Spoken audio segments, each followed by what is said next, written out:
Bonjour, je suis le docteur Indien Walara Sloufniene Gabriel, responsable de la mention physiologie animale, pharmacologie et cosmétologie au niveau de la faculté des sciences de l'université d'Antananarivo. Le laboratoire pharmacologie générale, pharmacocinétique et de cosmétologie est un des laboratoires dans notre mention qui travaille surtout sur les plantes. Aujourd'hui, sur ce salon, on va présenter l'étude de l'effet de l'extrait d'Annona muricata, connu sous le nom vernaculaire corosol, sur l'hypertension artérielle. D'après les enquêtes ethnobotaniques que nous avons effectuées dans la région est de Madagascar, la décoction des feuilles de cette plante est utilisée par la population pour traiter les maux de tête, le vertige et la palpitation. Et en analysant la description des symptômes donnés par la population, nous avons émis une hypothèse que cette plante pourrait avoir une activité anti-hypertensive.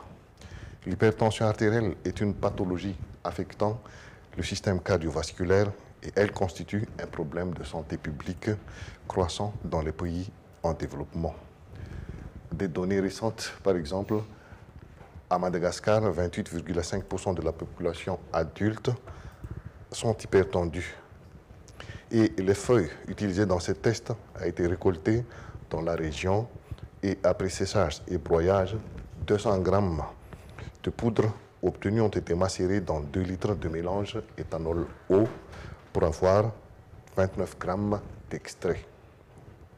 Dans cette étude, nous avons choisi comme modèle expérimentaux les rats pour les tests in vivo et l'aorte isolée de cochon d'Inde pour le test in vitro.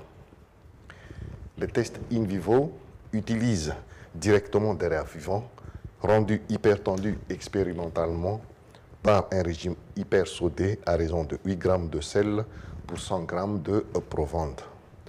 Après 21 jours de régime hypersodé, la valeur de la tension augmente à 216 sur 140 mm de mercure. Et on a administré par voie orale, une fois par jour, de l'extrait d'Annona muricata à différentes doses. Et l'hypertension diminue. Cette dernière revient à sa valeur normale au bout de 9, 12 et 16 jours chez les animaux traités avec l'extrait aux doses de 75, 150 et 300 mg par kilo contre 22 jours pour les animaux témoins, c'est-à-dire qui ne reçoivent pas l'extrait de la plante. Pour les tests in vitro, l'aorte isolée de cochon d'Inde a été utilisée dans une cuve à organes et l'aorte a été contractée avec de la noradrénaline jusqu'à la contraction maximale. Et au plateau de la contraction, l'extrait a été injecté dans le bain d'une manière cumulative avec une concentration partant de 0,25 mg par millilitre dans le bain jusqu'au relâchement total de l'aorte. La contraction maximale provoquée par la noradrénaline diminue de 100% à 62,55, puis 39,74 et 25,02 en présence de l'extrait aux concentrations de 0,25, 0,50 et 0,75 mg par millilitre.